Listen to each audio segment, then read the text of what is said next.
secret, erased from history and forgotten to time.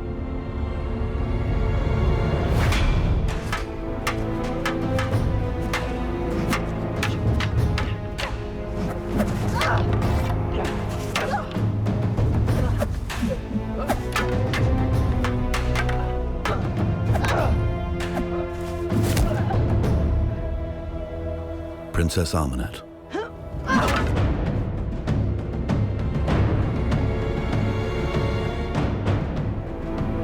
Beautiful. Cunning. And ruthless. Sole heir to the throne of Egypt. The Pharaoh's kingdom would one day be hers to rule, without mercy or fear. And Ahmanet would be worshipped as a living god.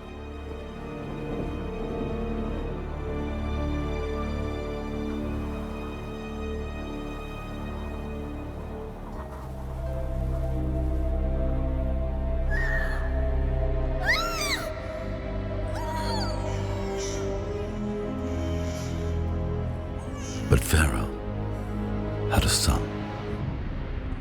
The boy now would inherit her destiny.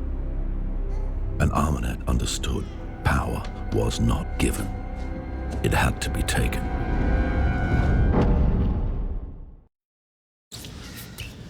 What's happening? Where am I?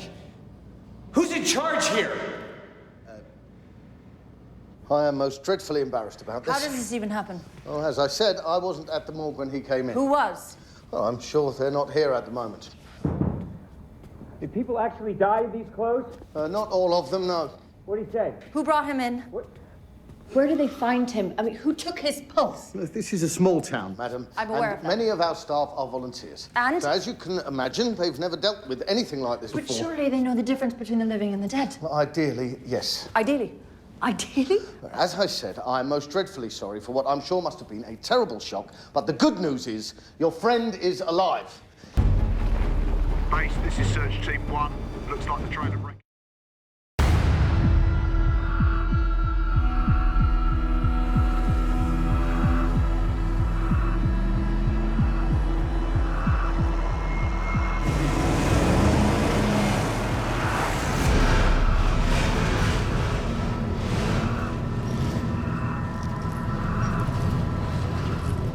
Just cut it out, Vale. It's really irritating. Sorry. I got sand in my mouth, and I can't get it out, Nick. Listen. You look terrible. Listen to me, Nick. You can make this right. Nick, you're right. What are you talking about? You can bring me back. Where's Jenny? Just please take the deal. What deal? Where am I going? Who are these people? Let me see. Where are you taking me?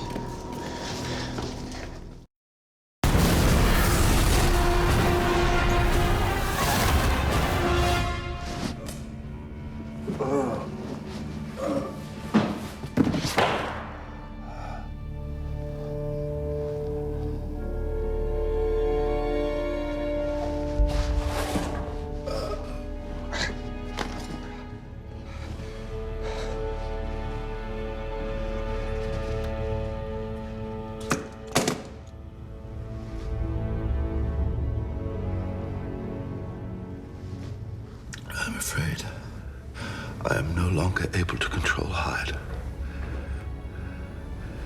You physically prevented me from injecting the abate. Henry, she's escaped. Gather the team and go after her. We don't know where she is. We don't need to know where she is. We already know where she's going. Hello? She's out. She has the dagger. We think she's coming to you, so are we.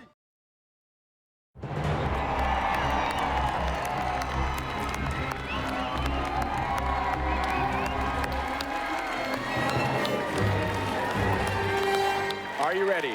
Should we do it? 5, 4, 3, 2, 1. Are you ready for the mummy? Wow. How about that? Please help me welcome the director of the movie, Alex Kurtzman. I love the idea of bringing the Mummy into modern day, and I can think of nobody better to do that with than Tom Cruise, who is, you know, the biggest movie star in the world. And so the idea of doing that, it immediately felt present and relevant and cool. Congratulations. It's you, man. Really. It's very exciting for me because, you know, I met you back on MI3. You know, here we are years later to have this opportunity that came to me with The Mummy. It's amazing. I remember I was in New Orleans shooting Reacher, and Sophia, you wanted Sophia for The Mummy, and I thought it was an absolutely brilliant idea. You sent me that artwork on her, and I just heard your philosophy of what you wanted to do with The Mummy and also kind of your ideas with the Dark Universe. And I was really excited to talk about this because I just brought back so many memories for me as a little kid watching these monster movies that you know, the real monster movies, to be able to have this opportunity to go, how do we bring this to a modern audience and really entertain the hell out of them? And as storytellers have this, you know, create wonderful characters, and the world that you were working on and your ideas, I thought were really, really impressive. Thank you. You know, this is only my second big movie. I mean, Which is like, dude, your second film. I was like, Alex. Good luck, pal. Alex, this is a big one. It's like, you went right. It's like, oh, I'm gonna go right in the ocean. Yeah. You know? I'm just gonna dive right into the pool with no water in it. We're 20 miles away from shore. Yeah, and that's right. I'm gonna be here, man. I'm here with you. Let's go. But that's the thing, you were there from the beginning. It was really impressive. We sat down, we started talking story right away. And I got very comfortable with the process of saying, you know what this is really about with Tom is how do you keep digging? How do you keep digging? How do you keep digging to the heart of what the best version of this moment is? That's part of the fun of making a movie and kind of exploring a story and feeling it is seeing it progress. You know, I remember we were talking about we want adventure. Yeah. We want it to be scary. Adventure, romance, scary, funny. Funny, character funny. Yeah. One of the great joys I had in prepping the movie was we would watch really a movie a day. Yeah. You know? So getting to watch Hitchcock and break down The Birds or, you know, watching The Shining, and you had the benefit of working with Kubrick. So being able to talk at that level about what it's like. But it was also that thing that you and I have worked together before, and we knew this is a very ambitious movie. Yeah. And I remember going through and looking at the sets and kind of, you know, you and I were evaluating like what it is, what's this tone, what is going to be this tone? Because it's paying tribute to those classic, you know, films. You will not remember what I show you now, and yet I shall awaken memories of love and crime and death. I think some of those older films just had a natural elegance, even though, you know, that kind of lighting. So you look at those sets, Dracula's castle or Dr. Frankenstein's lab, and they were massive sets. You kind of can't believe how big the sets were, you know, these very German Expressionism influenced sets. And it was interesting because in looking at all that stuff and looking at our sets together and thinking about the design of the movie, what I started realizing was we have to do as much practical as possible so that the CG is almost invisible within that environment, not the other way around. Yes. It took a while. We were going back and forth. I mean, what should the monsters look like? Yeah, you know, and how do we do them? How do you, how do we do it? How far do we go? Yeah. How much far is can we CG? go? How much is practical? How much is going to be enough for the audience or too much for the audience? That's right. Which is, particularly when you're doing a first of something, you're going, you know, I never want to punish an audience. Yeah, for sure. I always, it's like, I'm an audience first and foremost, so I want to be entertained. That's right. You remember all the prosthetic tests. I mean, Sophia did, what, 28 prosthetic, you know, tests. And I started this movie thinking, we're going to go old school, we're going to go prosthetics. Yeah. And aside from the, you know, sort of the challenges just of the extra time and makeup for her to do that, when I saw the first VFX test where they removed part of her jaw, I went, oh my God, that looks better than anything I could have imagined.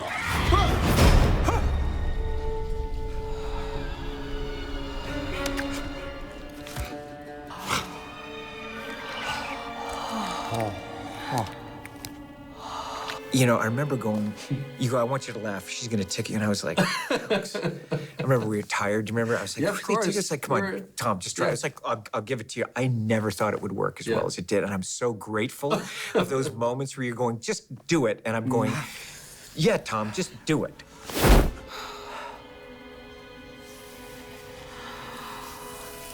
Okay. And the way you cut it, it's not too much. Do you know what I mean? Yeah. It just lets you in with that. And with these characters, I thought it was really... Oh, thank you. Really fun. Okay.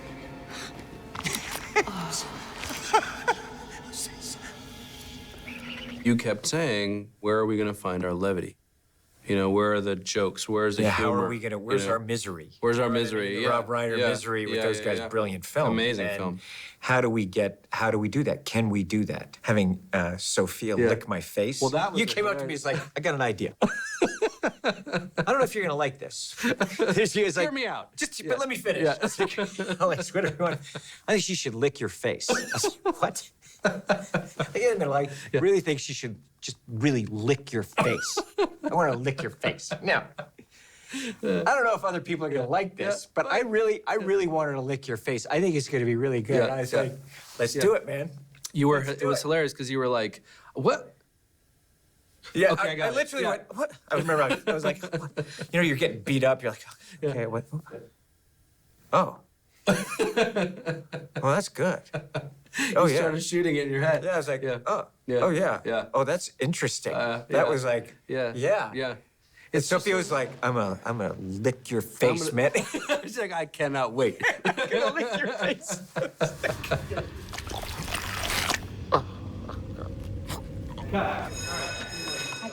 And what about Sophia? Amazing. I mean, she's so powerful. Mm-hmm. Perfect casting. Such an engaging character. Mm-hmm. She kills her father. She kills the baby. She kills a lot of people. She kills a lot of people, and you're still going... Yeah. I really like her. I mean, yeah, I really like that. She was justified. I mean, okay, so she did that, but... It was fine. It's fine. It was, That's how they did it back then. They did it back then. So you have, you know, Sophia, who was a professional dancer. Yeah. That her ability, physically, but also the presence. Yes, just and then you have Annabelle, you know, that type of comedy that she's really people. Mm-hmm. They've never used that on screen with her before. Kick her ass!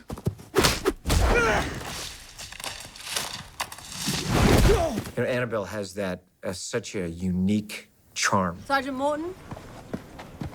You remember the day on the museum? Yes. I wanted us to go to the British Museum to look at the mummies, to look at the Egyptian exhibits, and just sort of saturate in the experience and the tone and the feeling of those those ancient relics. And Tom and I are sort of walking ahead, and we look at Annabelle, who is so engrossed in what she's looking at that she doesn't realize that she's walking right toward a statue, and she stops right before she hits, and she goes, oh, and we went, that's what we need to find. That is the character that we need to bring into the movie. And it was very interesting. It's just finding that thing in the person and then bringing it onto film.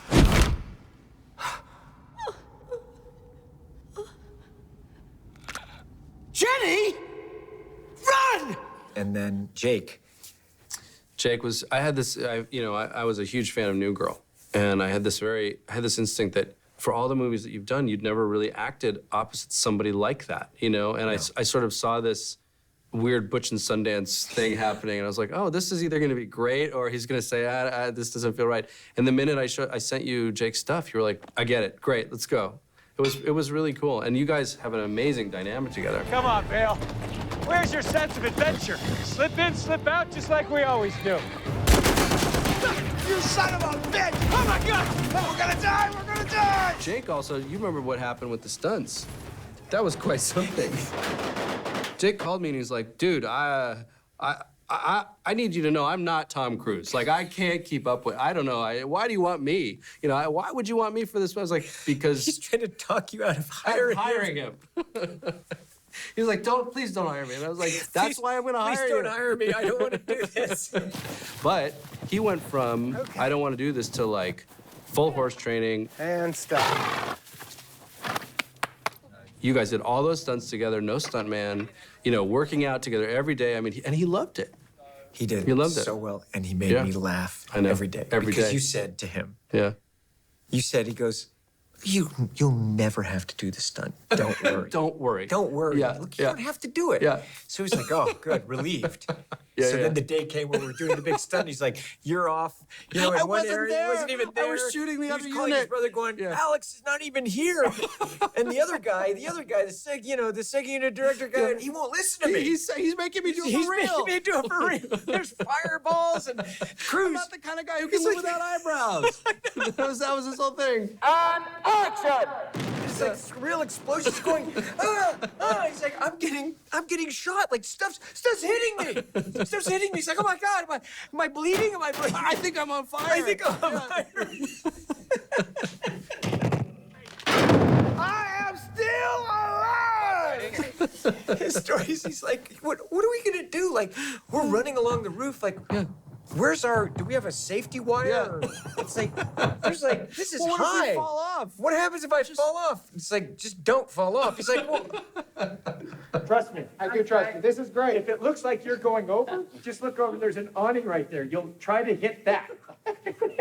I'm telling you, I just like had tears. He just had tears coming out of my eyes. It's like, after a take, he's looking at me, am I bleeding? Am I bleeding? I'm like, no, man, you're fine. He's like, it's just blowing up in my face. It's like, I'm going, yeah, that's what happens. What do you think was going to happen? I'm going, yeah, it hurts. You'll be fine. Keep going.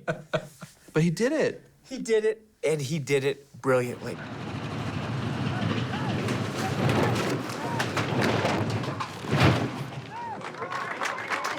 Tom, you good? You good? He loves it.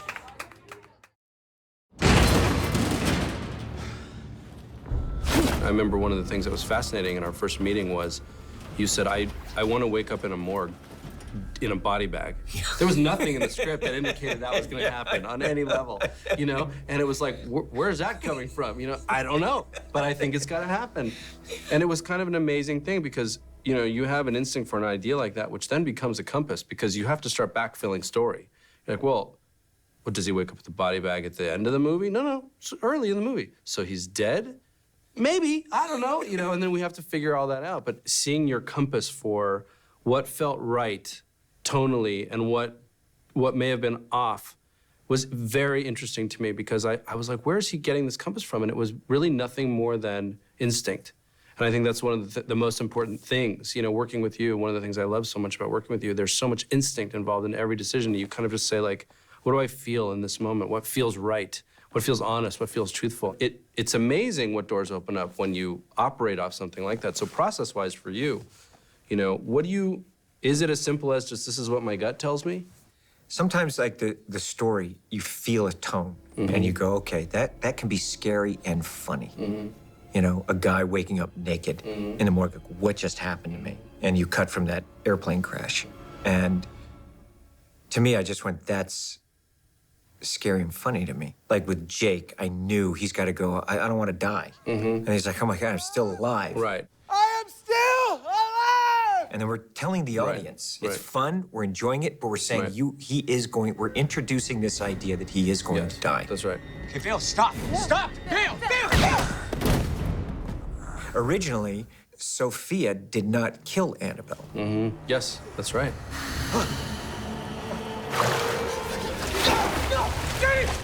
It was one of those things I just went, I wanted to kick myself. Yeah. I really... Seems so obvious in retrospect. You and I looked at it, I was like, what? How did you miss that one? How can it not have? We're talking about this triangle. And how could she not have killed her? It was one of those moments when you told me about it, I was like, I literally sat, I remember when we were talking on the phone, I hung up the phone, I was like, I'm so embarrassed. And you know what? You just realize with stories, you're constantly learning. And no matter how, you know, it's something that in the same way that we were working around the clock, story is king. All the time. Story is king. And that we didn't have those stakes in there at that point. But then, in equal measure, like when we went and we picked up some of the stuff that we did in the tomb, you know, one of the things that's amazing about working with you is we choreographed that whole fight on a stage, right, with you, me, and Wade, and all the fights are always based on behavior. It hurts. I know. Right? It's not about the moves. The moves come organically, but the first question is, what's really happening between these characters in this fight scene? And once we can start answering that question, now the moves start to build themselves. And then we took that to the stage. We taped out a huge stage. We brought the camera crew in. We shot the fight. We lit the fight. Yes. We cut the fight. We looked at the fight. And we said, this works, this doesn't work. Here's what we're going to refine. I honestly cannot imagine having to then go in and come in. You were right about that, having to go in and shoot with as little time as we had to shoot that fight with that much coverage, that many pieces, and get that done. Yeah, we were hauling ass through there to be able to do that. It was fun doing that, and also, again, tone. Right, how dark are we going to go? How dark? What is that dynamic going to be between the mummy, Jenny, and Nick? Once we were able to articulate, yes, it's a movie about a monster of a human being who becomes a literal monster to find his humanity. Yeah. I was like, okay, yeah, I understand that. I understand that movie. That's it. You know, he's a thief. He's How's the he guy. Gonna take it out of her? How do I get it away from her? How do I distract her within Pure this? character. How it's do set I, up, payoff, right? How do we do it where he can't take it from her, but he's got to sacrifice himself to this beating to finally get close enough to grab it, to throw her off enough, her instincts off, so she wouldn't see it, where he can get it. That's right. And I think, like all, satisfying endings with the villain in the movie, it's that their own hubris is sort of used against them, And so the character has to be smart enough to figure out where's her weak spot. I'm gonna exploit that, but that means I'm gonna have to take the beating of my life. Thief. We have a third act in the movie where Tom Cruise gets beaten. It turns into a monster. And turns into a monster. Like, that's really never been done. And as far as we were turned into a monster, we're like, this is what we're gonna do. Are we really gonna do Is this? everyone? Yeah. We're gonna go. You're gonna let us. We're all gonna go there. Everyone's sure. Everyone's sure. You're gonna spend the money. Check's still gonna be ready to work. You guys are gonna be okay. I'm gonna turn into. We're gonna show the audience. We're gonna turn into a monster. And you did it.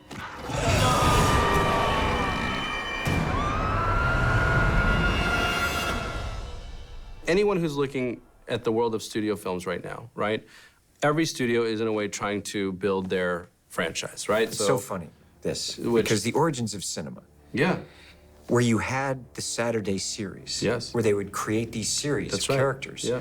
And every Saturday, you're waiting for that next. That's right. Iteration. And I think it's really fun. So I didn't mean to cut you off with that, not at all. but I thought, what a great idea. Totally. For the Dark Universe. Yeah. And first of all, cool calling it Dark Universe. Yeah.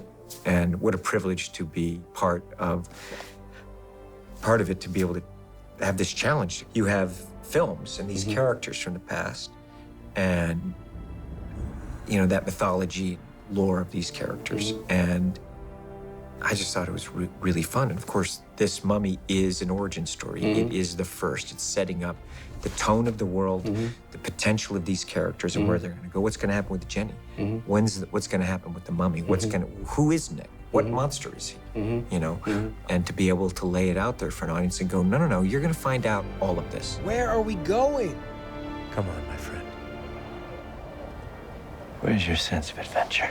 It sets, a tone and a palette for what the Dark Universe is. Yes. That we're going to feel for these monsters. That's right. And they're going to come in and out. I think the nature of this kind of movie is going to allow these epic stories of these characters. Epic characters. Absolutely. Epic. Yeah. And with great drama and everything that you and I love in movies. Suspense, adventure, terror. It's going to be scary at times.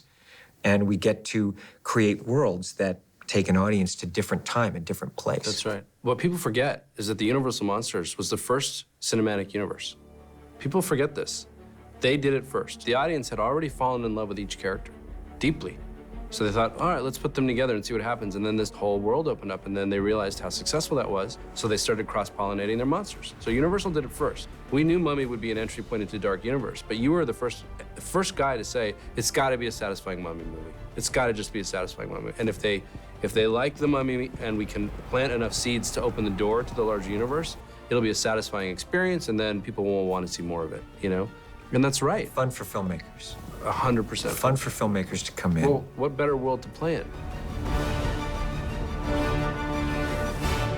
Well, it's amazing that we got to do this together. It's been such a joy, man. Thank you. Such a pleasure. Come on, man. To start where you haven't. Thank you. Thank you for this opportunity. I had so much fun, my friend. Thank you. And congratulations. And to you. Your second film.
I grew up loving the Universal monsters. It was part of my childhood, really. And so the chance to be able to get to do something like this is so extraordinary for me.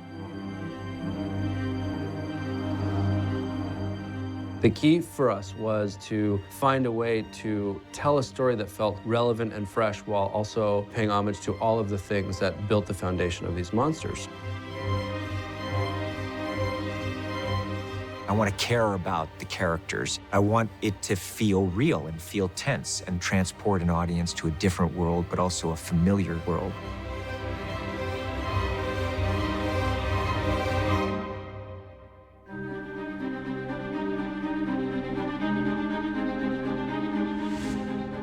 What I felt very strongly about was the need to ground our movie in the real world. Ready? And action. One of the beautiful things for us is to bring it into our world in this very ordered, very scientific, very modern place and just kind of wreak havoc with a monster.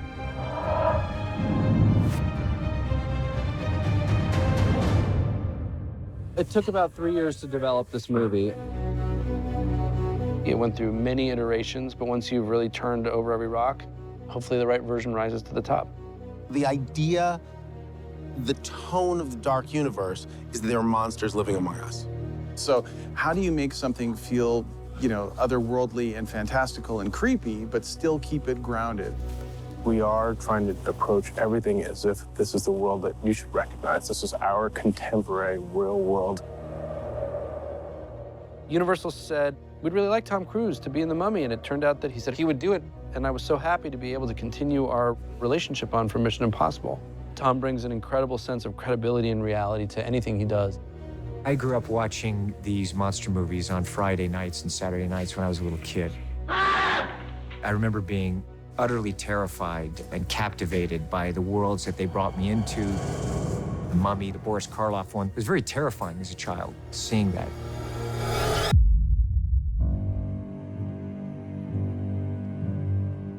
The way that we approached this, I loved hearing how Alex and Chris talked about it, how they were going to honor the tradition of the monster movie, and also to be genuinely terrifying.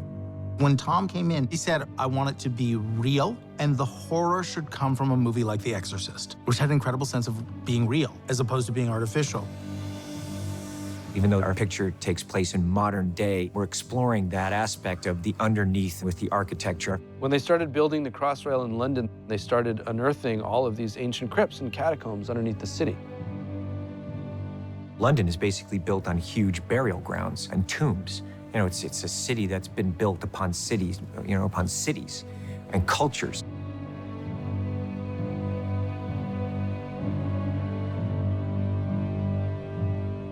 The Crusader tomb set, I walked into it and it was just massive. It's the sort of set you don't really get to work on these days because there's a blue screen and they'll add things later on. But this was a full-on, old-fashioned film set. You know, you could feel the water coming out of the walls because they actually did, in fact, have water coming out of the walls.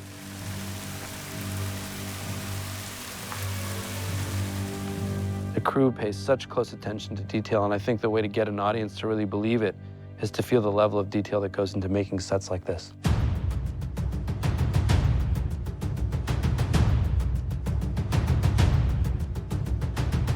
The sets are magnificent.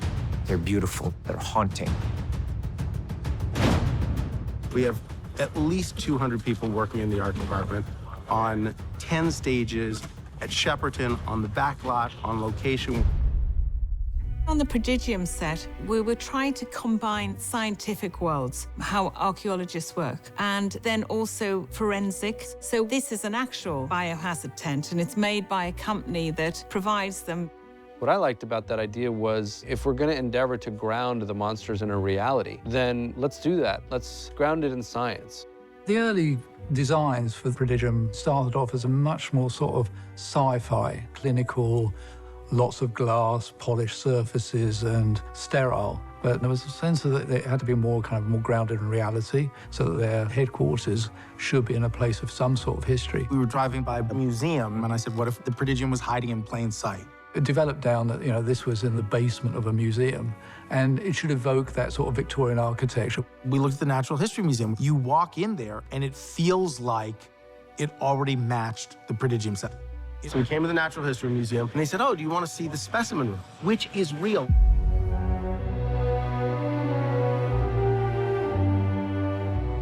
We've got specimens going back to the 1760s. Probably the most exciting ones we have are the specimens that were collected by Charles Darwin. The actual specimens that Charles Darwin found in the 19th century, which led him to write Origin of the Species.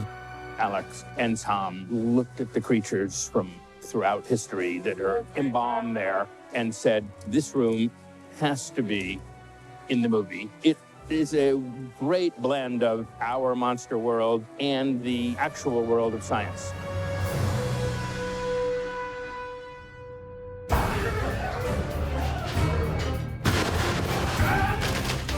These modern monster films, they have to be frightening, but we're making it real for the audience. For me, that's what I want to see in a movie, where it just feels authentic and you can touch it. Real thrills, real scares.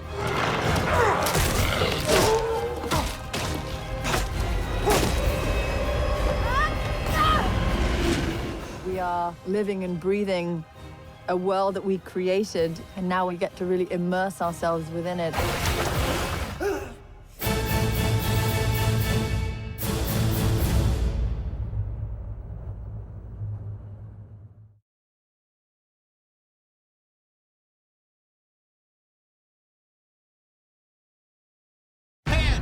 Pan, this is November 4, 0909er.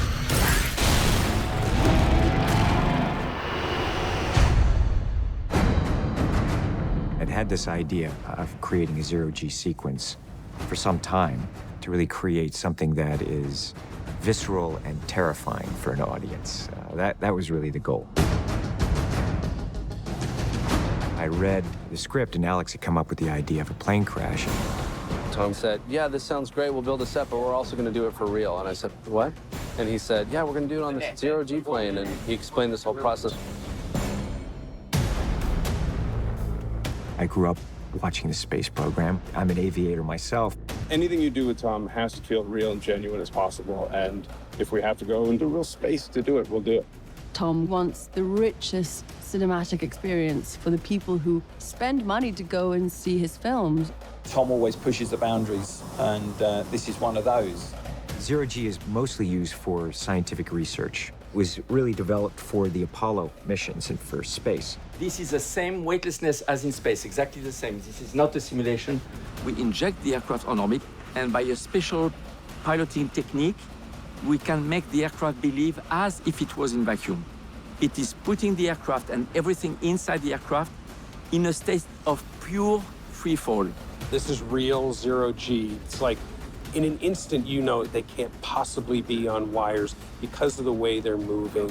It's all real. It's a real set built inside a real plane that's actually really going to go 25,000 foot up and go zero gravity. We're cutting into a shot that's already been shot back at Shepperton, and now we're just picking up from the front of the plane here to the back of the plane.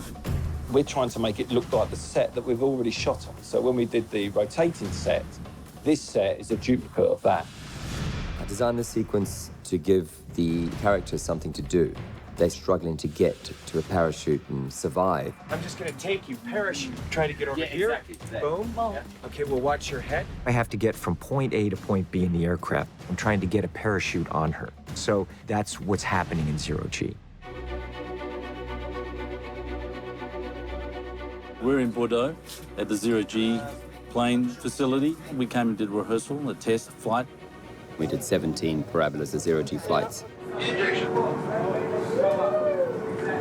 The first time is extremely unsettling. Your legs and your arms are going everywhere. And then after a few rehearsals, we were able to maintain our body positions.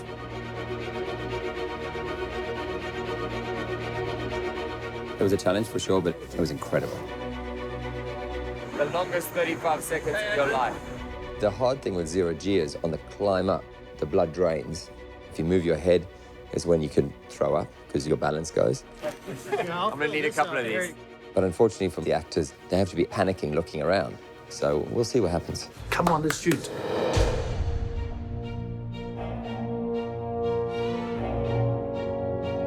Here we are on the Zero G Airbus 310, also lovingly known as the Vomit Comet. And we have our last 2 days of principal photography. And what a great way to finish it off. Tom is like a kid in a candy store. He cannot wait to get in that plane. You don't know what's going to happen until we actually get there and do it. It's definitely a situation in which you apply way more bravery than common sense, and Tom is a smart man to choose me because I definitely have way more bravery than common sense. Let's do this. Everything's got to be stunt safe, then you've also got to be aviation safe. We've made super soft lights. People might interact with it, but at the same point, it needs to be firm enough to push yourself away. We've got sponge on the wall. All the props are soft. They looked as good as the real thing. We tether the camera to myself because I don't want it flying away and hitting the actors or any of our crew. If we build the set and the center of gravity isn't correct, then that also affects the plane. Everything has been choreographed down to the nanosecond, but anything could happen in Zero G. Who knows what's gonna happen on these takes? The plane will go through a 30-degree pull-up, and then a 50-degree pull-up, and then we will hear injection. We can cut the throttle, and you go weightless for about 27 to 30 seconds, and during that time, we have to get our shot. 30, 40, ejection. You know the shot, but you've got to find it while you're doing it. We want it to be wild and violent and erratic and spontaneous. Action!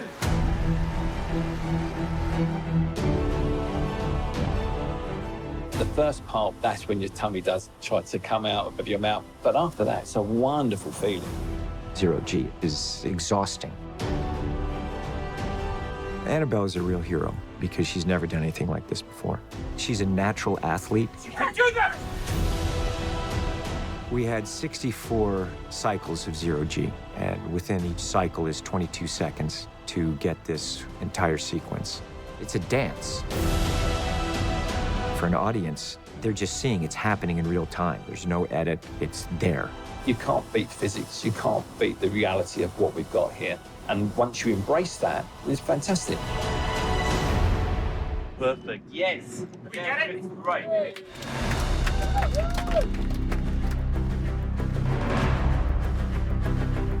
One for the crew, buddy.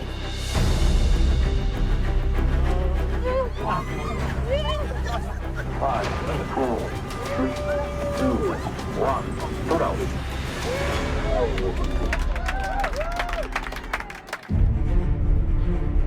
We had a blast. We got some incredible shots.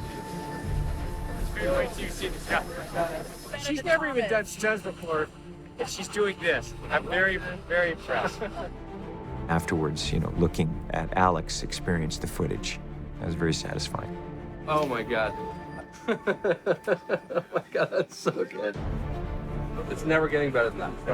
It's a testament to Tom's tenacity, but also I think it speaks to what we want to do in this movie, which is immerse the audience completely and totally in the experience of everything that these characters are going through. We've done some cool stuff and some crazy stuff, but that was something we've never done before. We've been really pushing the edges, and that's what I love to do with my films. That's a very unique joy.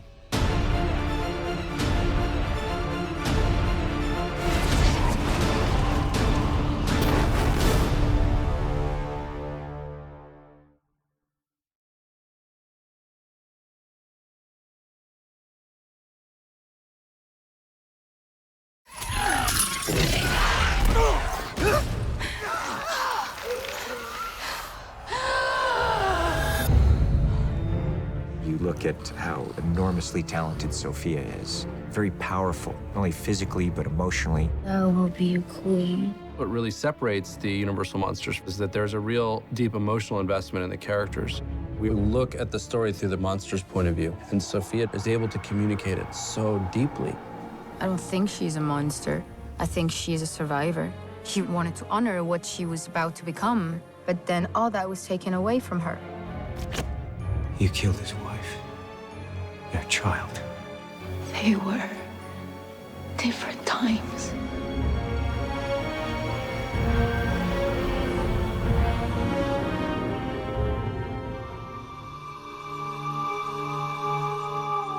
At the heart of the Universal monsters, there's either a love story or a longing for something. Every day has been a series of choices designed around the idea of saying, how do we make the audience terrified of this character? How do we make the audience love this character? Sophia Butella came into my office not long after she had been in Kingsman. And when it came up in the conversation that she was a dancer and she had danced with Madonna and that she did street dancing, I actually excused myself from the room, went into Alex's office and said, come in and meet your Aminet. And there's no question, as soon as the meeting was over, Alex said, we found her. Her soul is in her eyes, and that's her gift. And then I said, I literally can't make this movie without you, because I knew that no matter how wicked or evil she was gonna be communicating some kind of deeper pain in her eyes without saying a word. When I read the script at first, I was finishing Star Trek, and it was also prosthetic for the character. And it terrified me to just be back having loads of prosthetics being put on me. But Alex talked about the character, and he wanted things to come from her more delicate as opposed to monster-like. She's a queen. And he showed me storyboards that he already had made with my face on it. And I was like, what would I say no? Sophia, I want you to just move very, very slowly around. We were in London, and Alex said, can we just improvise? Because they needed to see facial features. And all of a sudden, camera right, Tom just popped on the side, and I've never acted with him. Yeah. Sophia, come in close. Sophia, she brings a real exotic charm, exotic energy, and commanding performance. We talked about the attraction between the two characters and how that was not something gross or aggressive, total opposite. And then you have those moments that are creepy and scary.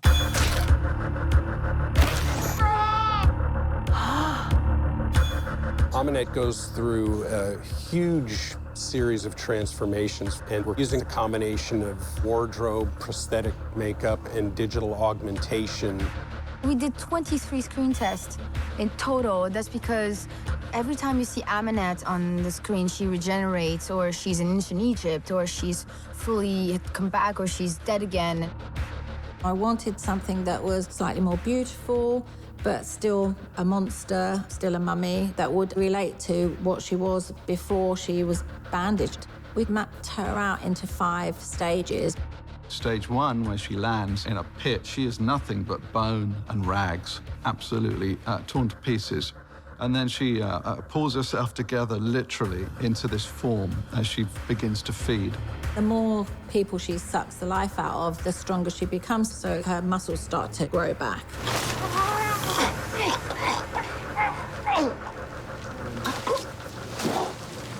Aminet is supposed to be completely crushed and destroyed from this plane crash. So how do we initially show that she's broken and twisted? We came up with a move It actually happened at the end of a day, and we're just messing around and came up with this very much like a twisted crab movement, and we got a contortionist in to take it to another level. We have our motion capture performer, Claudia, to get this sort of cadence to her movements, which are very slow and deliberate. I had looked at like different crabs and spiders. I saw like a crab walking to the side, and then so I started experimenting with like different walks to the side. We got Sophia in and started using her flexibility and making her get as close as she could to doing it. Stage 2 and 3 is where she's developing and turning back into her original form. Her facial elements are beginning to return, the cheekbones, the actual jawline itself. Alex was keen to explore the fusion of bandage and skin at a certain stage, and stage 3 is probably the best place for that. It's something that went over thousands of years. What we're calling stage 3, it's Sophia in makeup and wardrobe. As she gets stronger and goes through more human beings, she goes into stage 4, where she almost does when you first see her go to the dark side. So it's a very delicate stage where she becomes almost herself, and we can see all the colours changing from the monstrous stage she was before into this beautiful woman. Stage 5, she's fully formed. That's when the body becomes stone-coloured and the writing comes onto the body. The raised runes come from the Book of the Dead, so they do actually say something. Aminette, she's a warrior.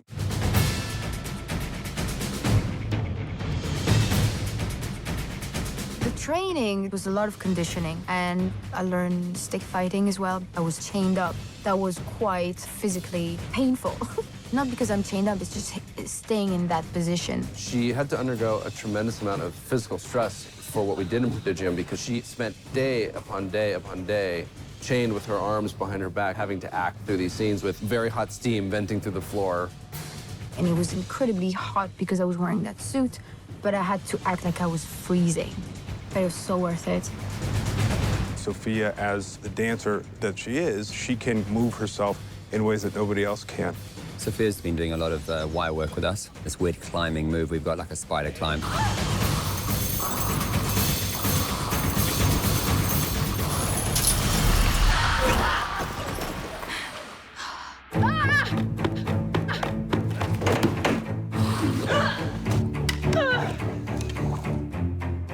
One of the great old adages is that the villain is the hero of their own story. And I think that you connect so deeply to her experience and to what she's been through, because Sophia was amazing at it.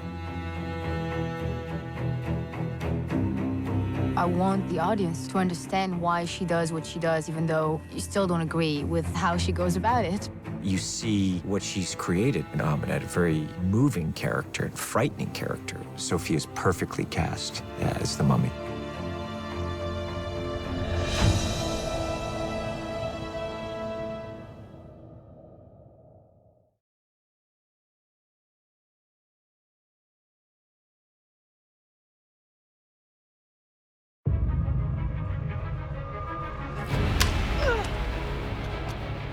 Excellent.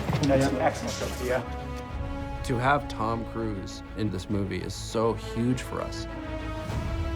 It just changes the game completely. He's an awesome ball. All right, let's shoot this, baby. He fills you up with this childhood enthusiasm where you're like, I want to make the movie that Tom sees. This guy was lost. He was trembling on laughter. I tell everyone beforehand, I said, just know this is going to be challenging. I'm not going to lie, you know? And if you're not interested in this kind of challenge, don't do it. We'll do something else together. But everyone jumped in, and it makes it fun. He's Tom Cruise. There's nobody like him. He lights the way for us all. His passion, his drive, his determination. You can hit me even way harder. Hit me harder. Exactly. Tom comes from the zero ego. He's about pushing you to make sure that you're bringing out the best in yourself. And it's just that little turn in here for that camera to help. Thank you, mate. Wade's been a stuntman, I think, for 26 years. He knows what it's like to hit somebody and to get hit. I've just got some things to put here. That's safety. Right in my eyes. Safety. Just got 2 of those. Wade, I trust with my life, really. So this is going to be my 4th or 5th project with Tom. It's going to be good fun. A lot of action.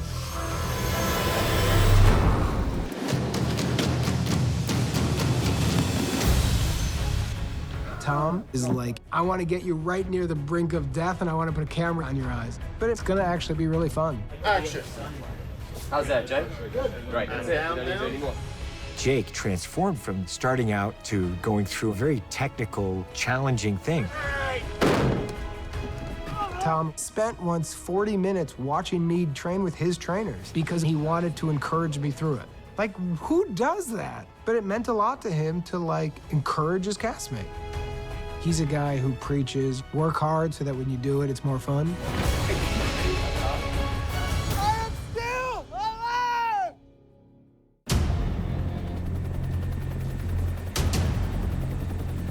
The first part of the plane crash is the 0G. Then the second part is that the plane is doing this flip and a roll at the same time. And that's where this set will be used. A spectacular set was built, which we call the rotisserie. I know it had all been checked and we'd rehearsed it, but yeah, I really did think, okay, let's just put stuntmen in there. And then Tom's like, yeah, sure, I'll go in it. If rig is live, stand by, and 3, 2, 1, go!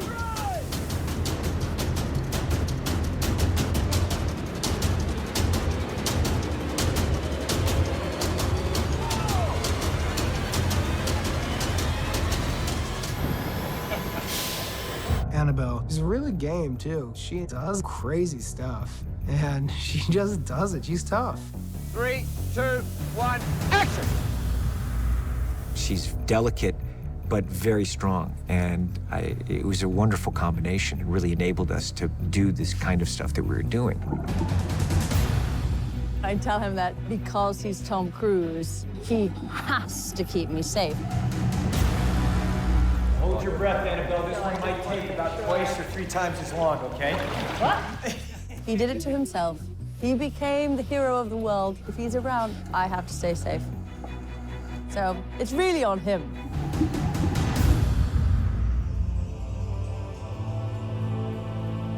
We're about an hour away from the studio at Winterfeld Woods. We've got both Ahmanet and Tom Cruise getting yanked all over the place. And there's loads of trees so we can rig the Ahmanet throw and landing for Tom. Jeez, this looks a little high. These always hurt. Should we do another one anyway?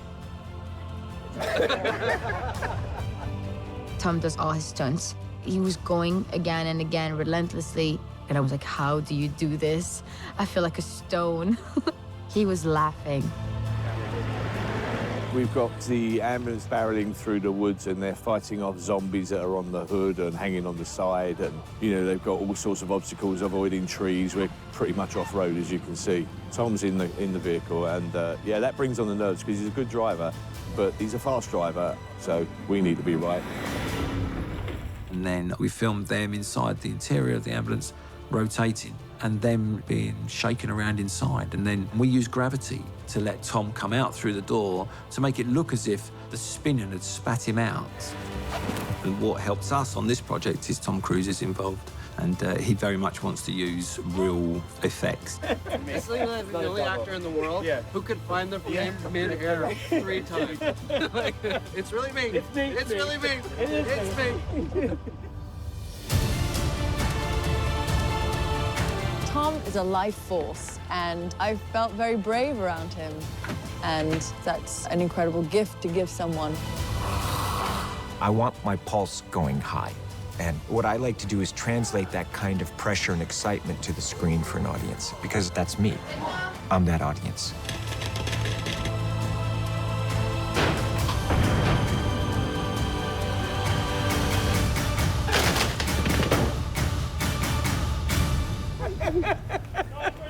Can't learn that. Can't learn that.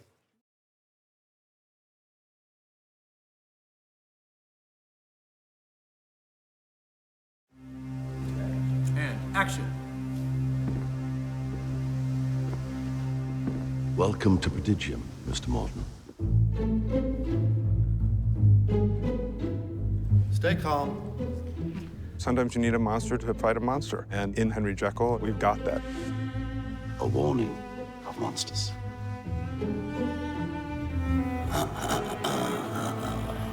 Dr. Jekyll has quite a clear understanding of evil.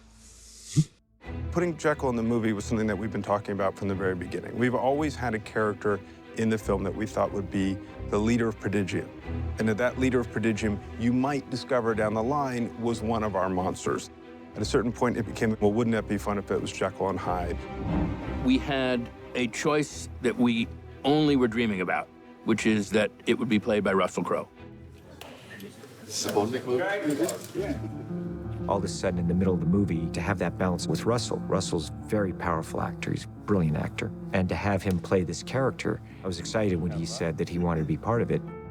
Tom was the first movie star I ever became friends with.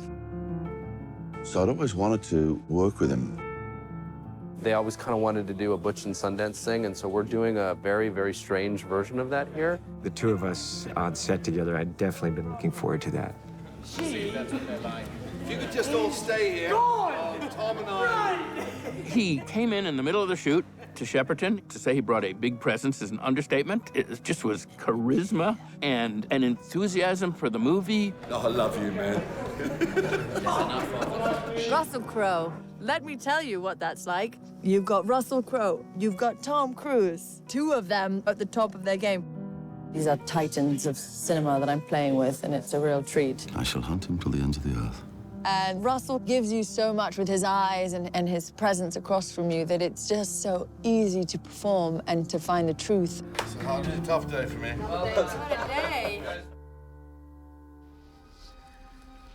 The first thing I did was read the original Robert Louis Stevenson book, which I read when I was a kid, and I was re-engaged by it, definitely. It's quite a compelling little story. Henry appears really friendly and like a gentleman, and that contrast makes it even spookier. Approaching Jekyll, I was thinking about the two sides, how they relate and how they would be different. On one side of the coin, it's perhaps Stephen Fry. Shall we have that drink? And on the other side of the coin, it's perhaps Ray Winston. Me? Your good friend Eddie Hyde? Sorry, Ray, you're fascinating.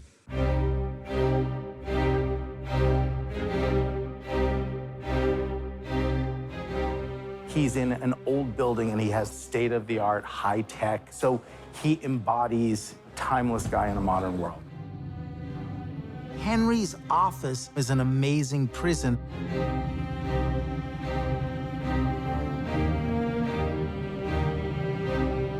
Dom said something really interesting. He said, Henry's office is like you're walking into a lion's cage. We make Jekyll's office half tank and half office. He's a monster, and he's created this office to contain the monster half of himself. And so on a subliminal level, you understand the connection between those monsters in the movie. She is merely the latest manifestation. She certainly won't be the last.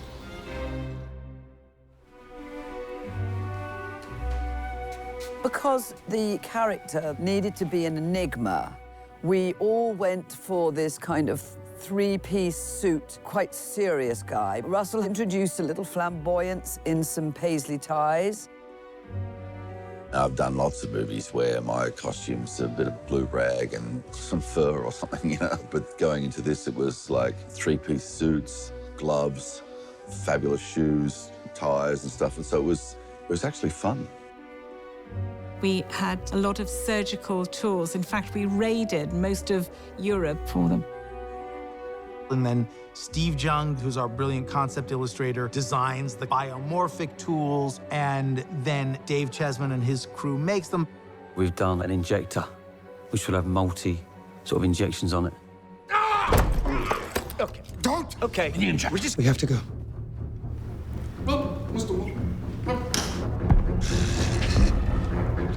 What's about to transpire is that Henry Jekyll and Nick are going to have the fight of the century. Russell and I have known each other over 20 years. We've talked about working together, and now we're going to do this very cool fight. I'm really excited about it. It wasn't really fleshed out on the page. We just made a pact between us to try and really do something with it. They're physically challenging scenes, and also he brings a tremendous amount of energy.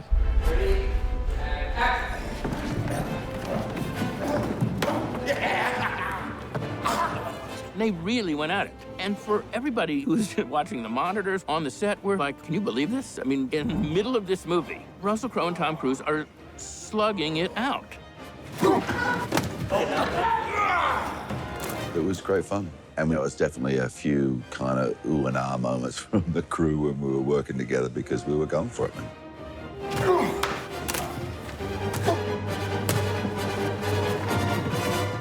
Okay, guys, as much as I would love to slam my head against the wall for a few more takes. All right, ladies and gents, I'm happy you guys got it. Thank you.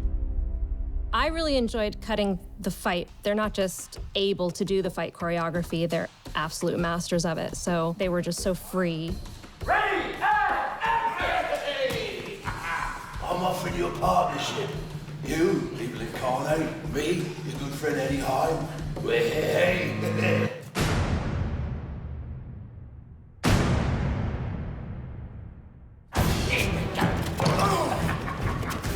One of the things I really deeply respect about Tom is that he's going to be coming out of the gate at 100 miles an hour, and you'd best be on your best game.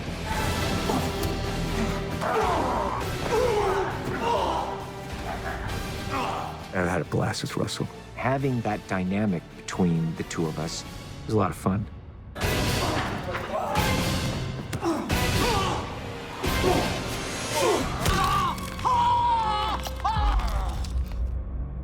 Okay, pieces, roll.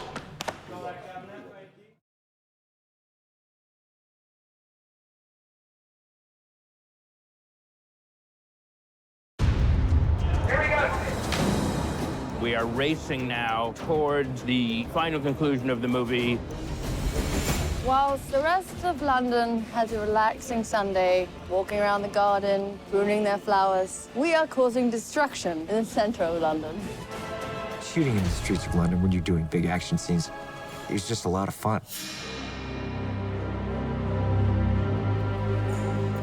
We are in the main hall of the Natural History Museum. This is a spectacular location built in the 1800s. The scope and majesty of this space is something that you could never achieve as a set on a sound stage.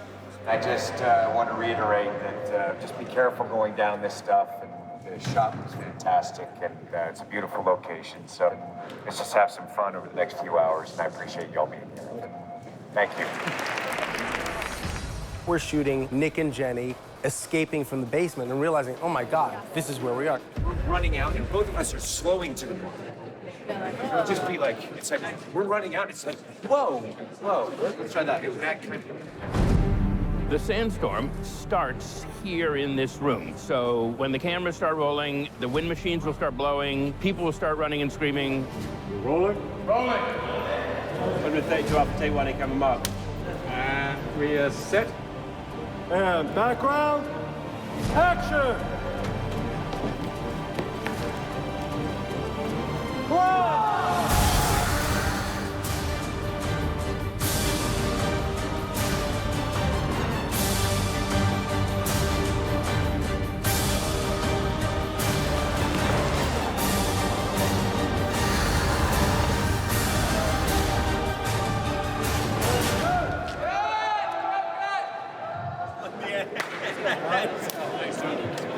All right, guys, we're on the move. We're on the move. Thank you, everybody.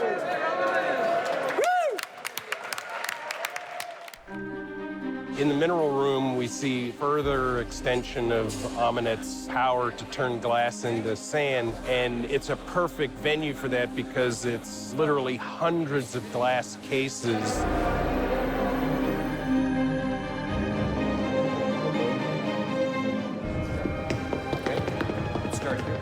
Set the pace. Okay, I'll go off the pace. Try to go a little faster. Alpha 132, take 2, I come mark.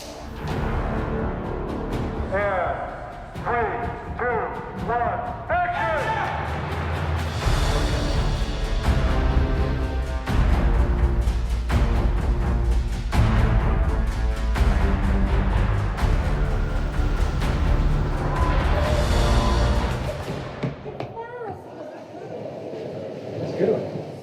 So we go from the Natural History Museum into this location, shooting on a Sunday so we can control the street. It was the only day that I filmed in central London, and there's this sandstorm that I'm bringing to the city. It is actually one of the scenes that Alex Kurtzman conceived in the very, very, very original vision of the movie. I want the audience to experience what it would be like for a monster to come to our world in a real way. We have massive fans inspiring the feel of a sandstorm. You really believe it's happening. All the extras are running and all the stuntmen are falling. The panic on your face is real and it's completely engulfing, and I love that. I would be away from the fan and then turning around and then projecting my arms, and that felt quite powerful. Sophia is able to put so much across simply in the way that her face looks that it's astonishing. One of our biggest visual effects challenges is giving that sandstorm a bit of intelligence and illustrating that Ahmanet is in control of this sand. There's lots of people watching, and all the London tour buses go by, and you can imagine the tour guide like, and here is the Bank of England, and no, look, there's Tom Cruise running away from some imaginary thing. I was like, look, Tom, I would really appreciate a running sequence. I'm a good runner, I'm gonna tell you. And he did not believe me. So I was like, get me on the treadmill, it's my audition right now to run with him. And he was like pretending not to look, and then he started to look over and he was like, hey, how fast is she going? And after that, I got all these running scenes. Annabelle, it's something that she was game for. She's very athletic, Annabelle, very athletic. I think Tom has found his match in a running partner. I very much keep up to his dismay, I think. No, he loves it.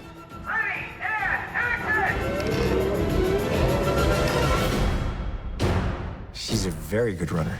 Very good runner.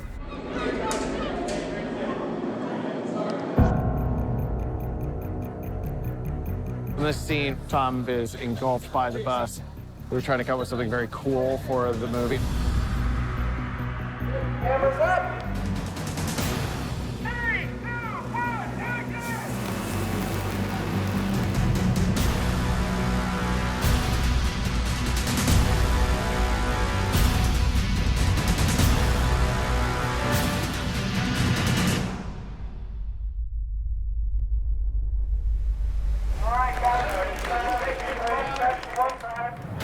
It's just fun to play in these real-life streets and make them our home for the day.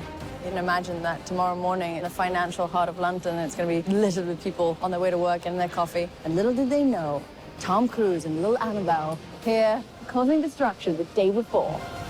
It's just more exciting when you feel the pressure and you know we're all pushing each other to do the best.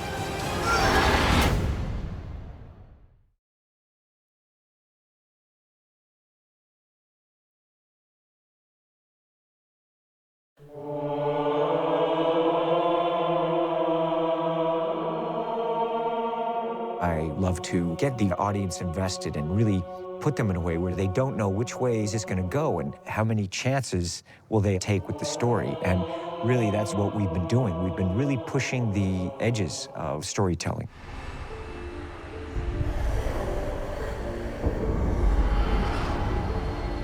When Tom came on board, he made it very clear he wanted to play a man with no soul. He wanted to play a monster in and of himself. That was really exciting to us. This is a story about a man who is dealing with a duality in himself. Somewhere in there, fighting to get out, is a good man. You don't know that.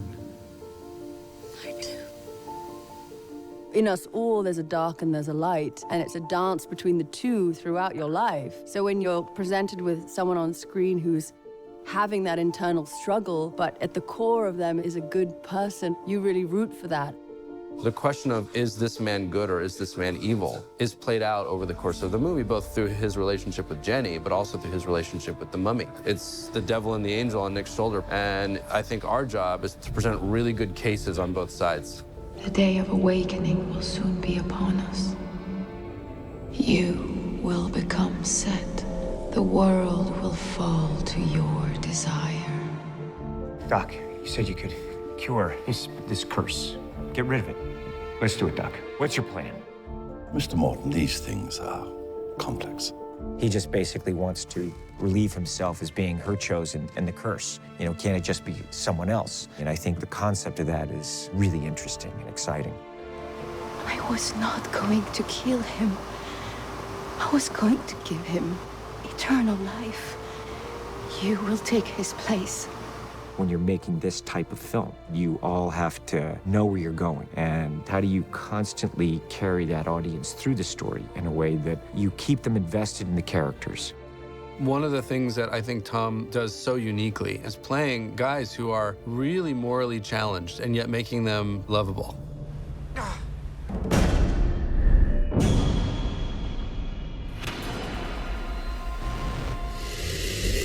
And you keep them just surprised enough where they're still tracking with you and enjoying the ride. Give in to me. Nick is charming, and you want to keep the audience there. We're just never gonna happen. And it's not me. It's you.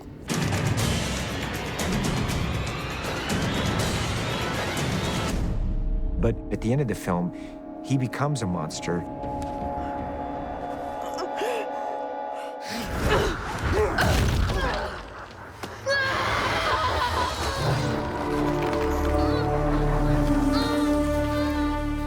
But he becomes a monster by doing something selfless. So he gives up everything. His humanity puts him into the position where he has to be a monster to bring Jenny back.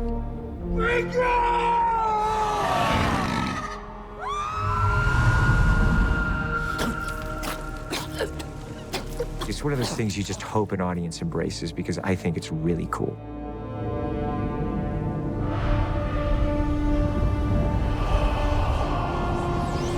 It's amazing to watch a cinematic great like Tom really take such a turn with the character, you know, going into a very unknown place and the physicality of it. And Tom is such an amazing emotional actor, but he's an incredible physical actor. And the way in which he uses his body to get to a level of performance, it's mind-blowing. It's also judging how far do you go. I want it to feel real and feel tense, and I think we have to be bold in the presentation.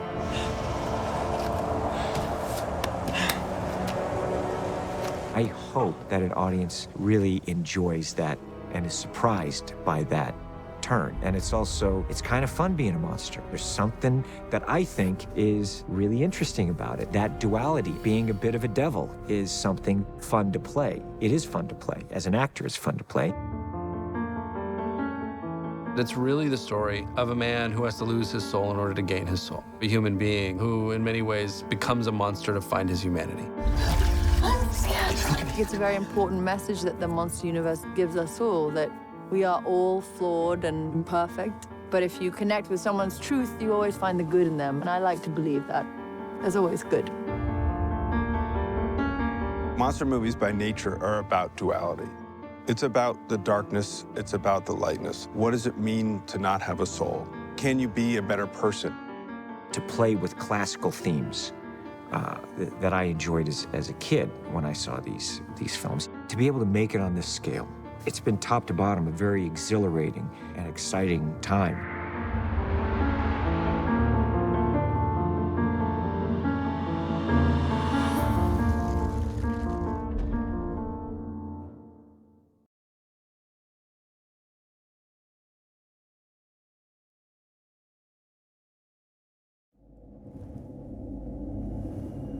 Having been supplanted by the newborn prince, Amenet is tormented by her father's decision to deny her birthright as the future queen of Egypt.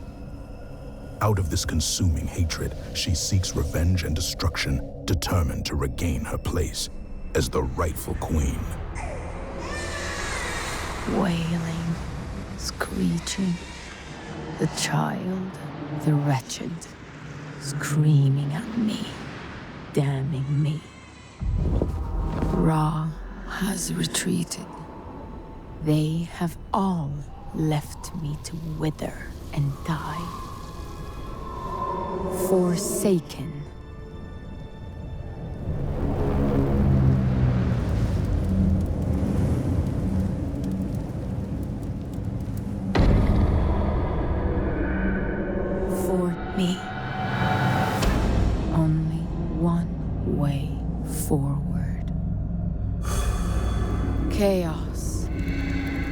Violence. Lord of the Black Land, come to me. Only through you can I destroy him. Father. My father. Why are you forcing this upon yourself? No. No. It is by his hand. It is by his glance that I suffer. So it shall be that by my will he is destroyed. Chaos. Violence. Lord of the Red Sand, give me all. Screaming. Pain. Outside myself. Falling.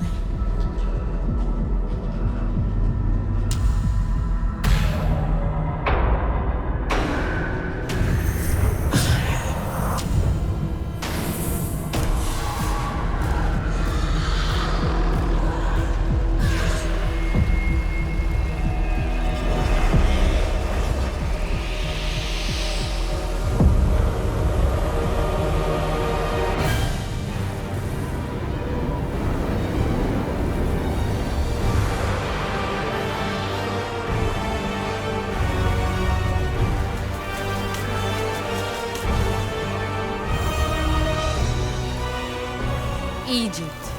My Egypt. I will reign eternal. I am reborn. The goddess of chaos and wrath. I am Amunet.